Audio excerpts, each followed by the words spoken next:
Righteous feel pity when you lie, content when you cry. Private life, drama, baby, leave me out. Private life, drama, baby, leave me out. Private life, drama, baby, leave me out.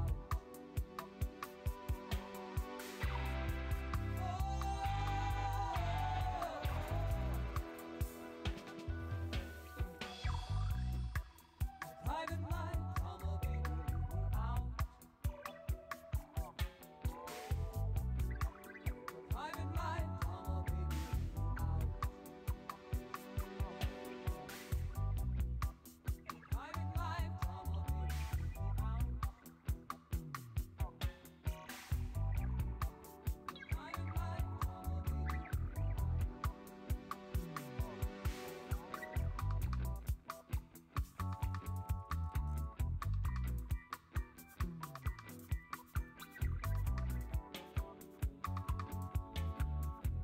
It does. The Twitter one is right. It got it wrong.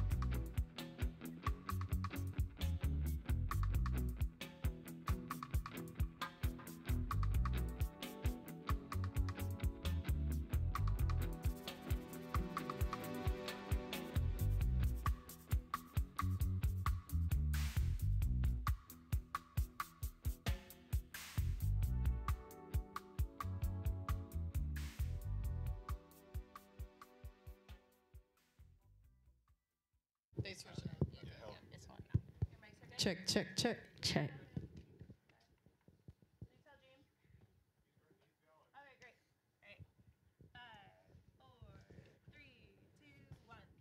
Hey everybody, this is John from the Rock and Roll Hall of Fame. Welcome to episode 4 of Guest Sets, our online program where we talk with some musicians about the music and the artists that really inspired their sound and shaped their careers.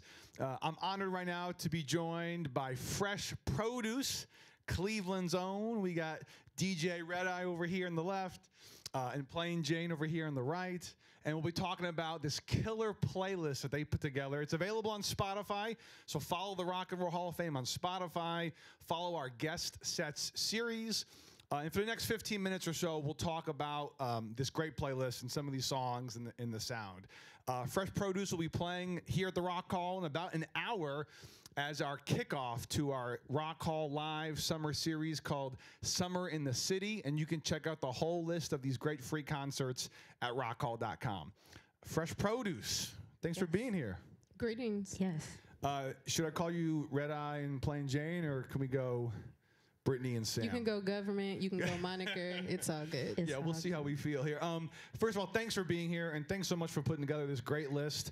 Something I love about your list is there's a lot of really cool diversity in sound. I mean, certainly you're leaning pretty heavily on 90s hip hop and R&B, but maybe where I want to start is just thinking about place for a moment. When I listen to your music, you guys really clearly are very proud of where you're from here in Cleveland. Your latest record, there's actually a picture of the Rock and Roll Hall of Fame right in the cover of the album. So thank you for that.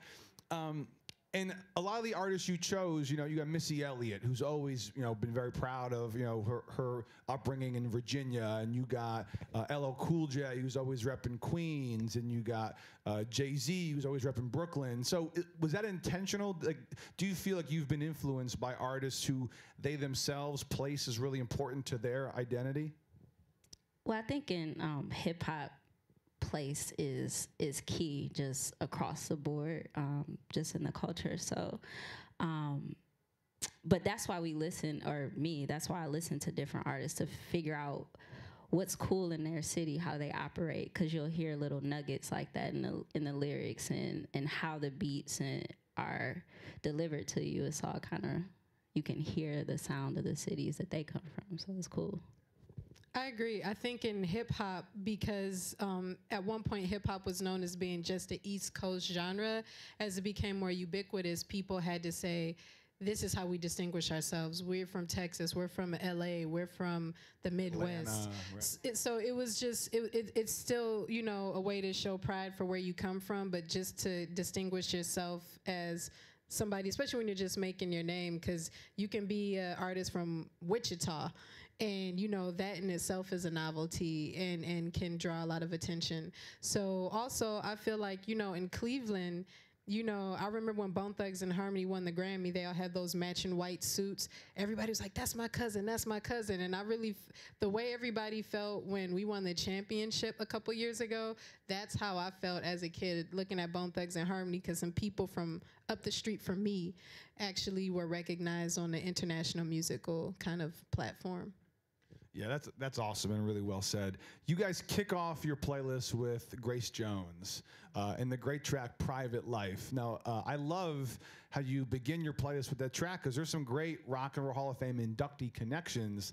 That song was written by Chrissie Hynde of the Pretenders, and it was produced by Chris Blackwell of Island Records, who famously kind of brought Bob Marley to maybe a wider American and international audience. So maybe talk about Grace Jones and that record, particularly the sound of that record, how it shaped you guys. Well, to me, Grace Jones is like my spirit animal, even though she's also a person. Like, you know, just her identity, her attitude, how even her just phenotype was an act of rebellion when she, you know, became known as a figure. And also, like, I'm half Jamaican, and my family opened the first reggae club in Cleveland. So, you know, anything by Sly and Robbie, anything with the funky reggae rhythm section, I'm always going to be partial to that. So I remember the first time I had let Sam see the hear Grace Jones, and I showed her the video, it was just like I saw something click.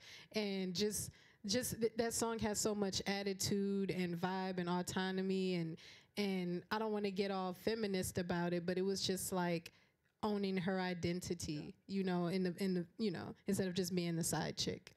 So absolutely, you know. Do you feel the same way? Oh yeah. So after Brittany played me the Private Life video, I just lost my mind basically for about a couple weeks, and watched all of her performances, all of her videos, and I just feel like, you know, I always known her as a figure in fashion and a fashion icon, but I never really dug into her work as a musician and her performances, how she's still killing performances at the age of 70 with headpieces on and hula hooping. Like, she's who I think I want to be, you know what I mean? So to see somebody actually be performing, and she's still performing, documentaries are coming out about her, and I feel like, you know, she is the future that is now, you know what I mean? But it was before I was even born, so I really appreciate how she just carries herself, and it's something to look up to for sure. I feel like she's in the a patron saint of the whole Afro-punk movement that we see now. You know, like, she's one of the original people who was just kind of just defiant, unapologetically black, funky, and like she was one of the few people who at the time were successfully blending reggae and Caribbean rhythms with straight disco. And it became crazy. You know, just the sound and the foundation she set. Like, we listen to Sade, we can listen to the Police and all the other people who came out after, even Culture Club, but it's like Grace Jones laid that format with Sly and Robbie and Chris Blackwell. When I hear the bass groove on your guys' track, Pocket Watchers, I hear a little bit of Grace Jones, and that track particularly. So I'm not sure if that was intentional, but I can definitely feel some of the influence there. Grace is in everything I do. She's like Frank's hot sauce. I put it in everything, you know. That's me with Tabasco, everything. Yeah. Everything. When I don't have Frank's, I put in some Tabasco. After that, you have Missy Elliott and her debut solo single, The Rain, Super Duper Fly. Now, Missy had been featured on some other tracks. She was on Cold Rock a Party with MC Lyte and a few others, but this is sort of her breakthrough as a solo artist. And Missy shows up a couple of times on your list. Talk about Missy Elliott and the influence she had on your career and your voice. Missy, I feel like, is the sound that we grew up to, but sometimes we don't even realize it. How much influence she had over female music in the 90s, from she produced Destiny's Child, Writing on the Walls, how she came in and just laced a lot of that album. With SWV, what she did with Total, what she did with Tweet for herself, Nicole Ray, like, basically Missy produced my childhood and I didn't really realize it until I was older. You know, outside of seeing that, I don't want to call her a character, but how she visually represented herself through her career and through my childhood I used to literally practice to her entire CDs. Just how can I be as animated or dynamic as she was? Because she is the sound that I grew up to. And confidence too. I mean, and how she brought together like ladies night. I cried to that a couple years ago because it was like, you know how she did that.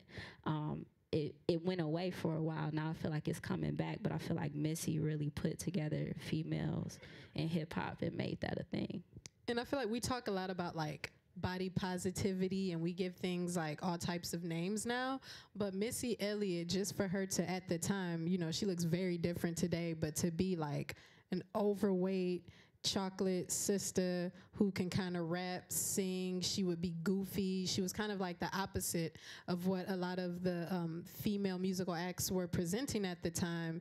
It was just like, it's all about the music, but it's all about me. I don't look like everybody else, but you love me. And if you don't like me, I'm writing your favorite singer's music too.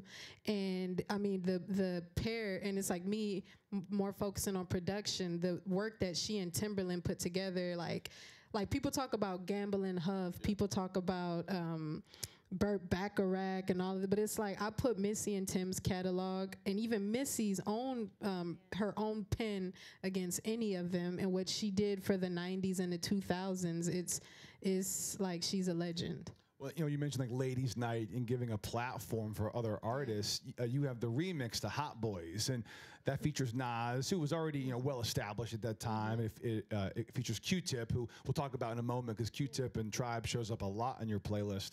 But it also features a young Eve. I think it was pretty cool that you chose Missy's solo debut, but then you chose a track that Missy is kind of, you know, headlining, but features Eve, and that verse is sort of Eve's introduction to audiences. Talk about maybe the remix to Hot Boys and why that song as kind of this ensemble piece was really stuck out for you guys over all these years. The remix is very important. Let's just say that. The difference between the original and the remix. I feel like when that song dropped, I was honored and privileged to be alive when it came out. So I saw the impact. To me, I feel like that song like pushed boundaries, just period. That video pushed boundaries. And just like, what? You got Nas, Missy, this girl, right? And then Q-Tip. And it's like, what does this sound like? You know, interesting collaborations, you know, just imagining what it will sound like when you hear that this song exists, and then to find it, or to, like we were telling you all earlier, like waiting to see the video. That was in that whole experience. And I used to get mad when they didn't play the remix. I got, you know, and they played the regular, but it's like, no. Play the remix, you know. The original's okay, but the remix, I mean, and for a remix to go, I think it was #1 for like 18 weeks on the hip hop chart. So for a remix to do that, and it still holds up. If you listen to it now. No, it's still a banger. I feel like that song versus a single like The Rain, it showed Missy's influence. And sometimes like when you do a crew song, it shows the person who could pull it together, and how everybody, I don't want to say subordinates, but they answer the call to be on the song. And, you know, Q-Tip had been established since, I think, 89. Nas had been doing his thing since early 90s. Eve. So it was just like, you know, a lot of people still were treating Missy as a newer artist, but if you didn't really understand her influence as a writer and a producer, you didn't understand that like those are easily strengths that she could pull because she was Missy, you know. Yeah, we mentioned Q-Tip, who closes out that track. A Tribe Called Quest, if you count that Q-Tip verse, shows up 3 times on your 12 or 13 track playlist. So clearly, this is a group that's been very influential to you and your sound over the years. Maybe talk about the first time you heard A Tribe Called Quest, you know, how you were introduced to them and how it influenced, again, your I just got into Tribe out of defiance from my mother, originally because she always cracked on Q-Tip's voice. She said he had a nasal, whiny type of vocal tone. And I was just like, well, if my mom doesn't like it, I need to check it out. And when I was younger, it was kind of like, you know, as a kid, you know, rap was cool, hip hop was cool, but, you know, I wasn't, you know, you're kind of basic as a kid. You can't really read into the lyrics, so I gravitated towards pop and R&B. But you know, there was such a musicality and jazzy soulfulness about the production that I could still tie into it. And you know, the lyricism was kind of plain speak, so it wasn't too deep. So as a child, I could lock into it early, and then come to find out, Q-Tip, Caribbean like me, Aries like me, kind of like a weird, hard to get along with personality. And it's just like I just gravitated towards everything he did. Once I really studied the man, I felt like there were so many parallels between he and I. So I, you know, kind of always listened to Tribe, but I remember telling my mom like I wanted to get into hip hop and all that, and she's like, "You don't know Bonita Applebum?" I'm like, no. So that's when I kind of started to pay more attention to what was a Tribe Called Quest song. And then later on, when I decided to like study songs, I really got into Fife and like how he called himself the 5-foot freak. And like, it's like, oh, I'm short too. Let's celebrate that.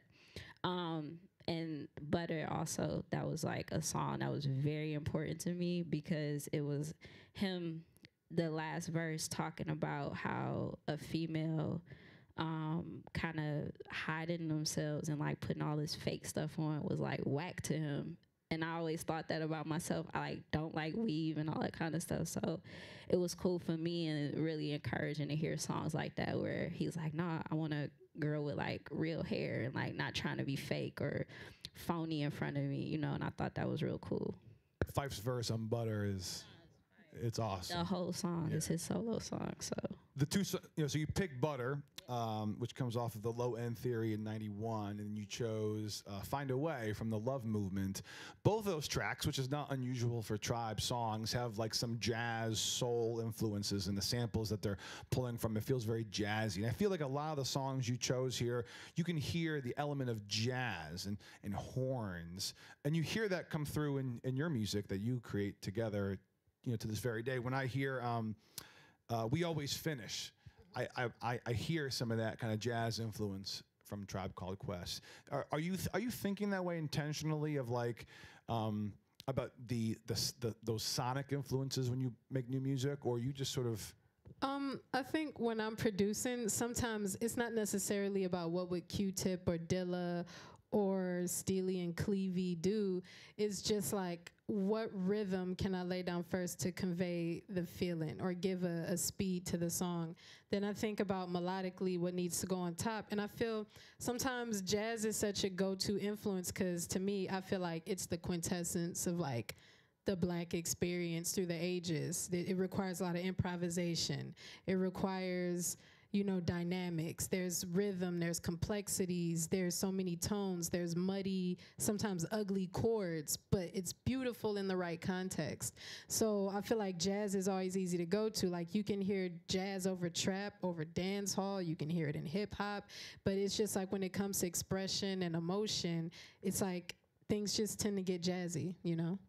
You know, you mentioned jazz, and like I hear on Feeling It, which is a JayZ track you chose from his debut record, and JayZ and Beyonce are playing next door in a couple hours. You Shout guys out. are the pre-party for that awesome show tonight. Shout out. okay, I'm sorry. I got excited. Hey, I'm excited too. You guys going? Well, I'm trying to get the hookup on those tickets. Yeah. What's up, Lisa? We'll see what we can do. I think you know, jazz is a theme I see in your list, but also I think I notice a theme, and I'm curious if it's intentional about like introductions, like debuts. So we talk about Missy and Eve, and we hear like some of their earliest voices made your list.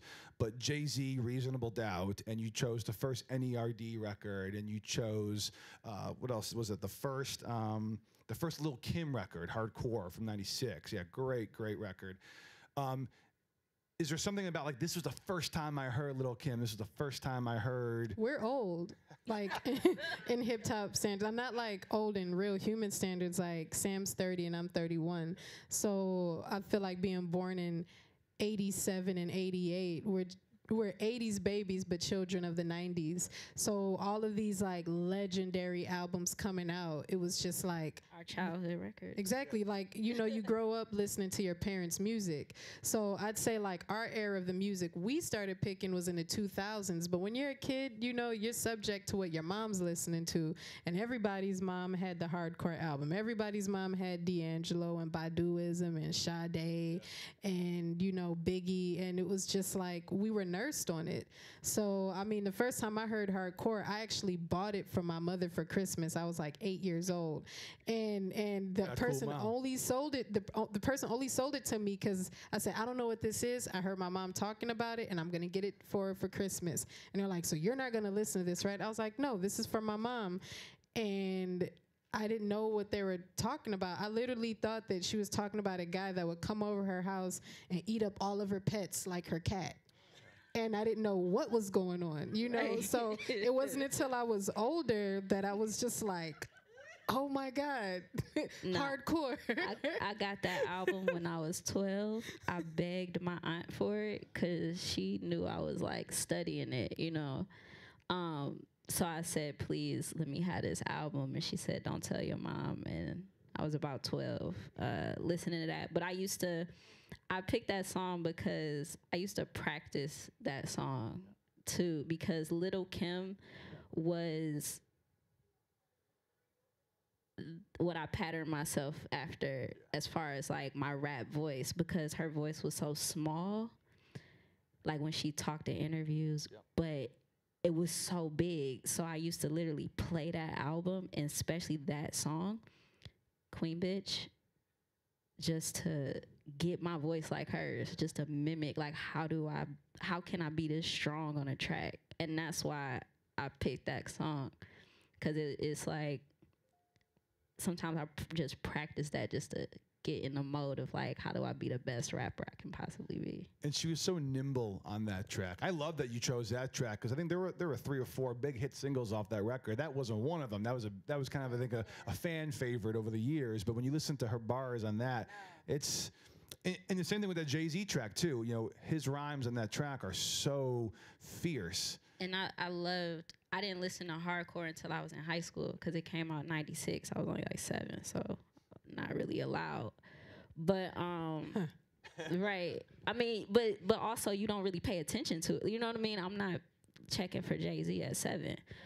But when I actually got around to it, listening to that album, I feel like it was one of the most honest records, period, and one of the most vivid records, period, as far as how he told all his stories on every track. I feel like it was one of the just best albums, period. And then when I read the story on how they put it out, so they just said, screw everybody, we're gonna do it ourselves. That literally is pattern, like why, you know, this is happening, why, you know, we are independent and DIY, you know, I respect that. And then the art that he put behind that intention, that's what that album means to me.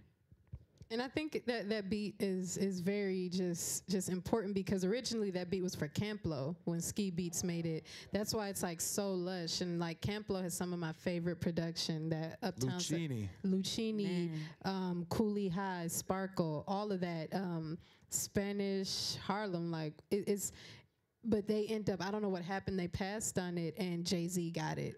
Like, but it's just so lush, and it's like if I close my eyes and picture, I could see Camplo having that beat, but luckily JayZ got it. Just so I want to wrap up, and you guys have some sound checks to do before you guys go on stage. But you end your list with a Rock and Roll Hall of Fame nominee. He's actually been nominated multiple times. Hopefully one day he gets in there with LL Cool J and I'm Bad. So now we go back into the 80s a little bit, and maybe talk about LL Cool J and how you got introduced to him, and again, that record in general. I remember watching that video, wishing that I was like him. crush you like a jelly bean. I used to practice that move to like try to do like crush you like, but just I remember coming here actually when I was in middle school when they first had a hip hop exhibit for the first time, and it was just like I gotta get like it was just a thing. And I remember, cause I'm Bad was always like my favorite, and I always looked up to LL because of his longevity, you know, in the industry.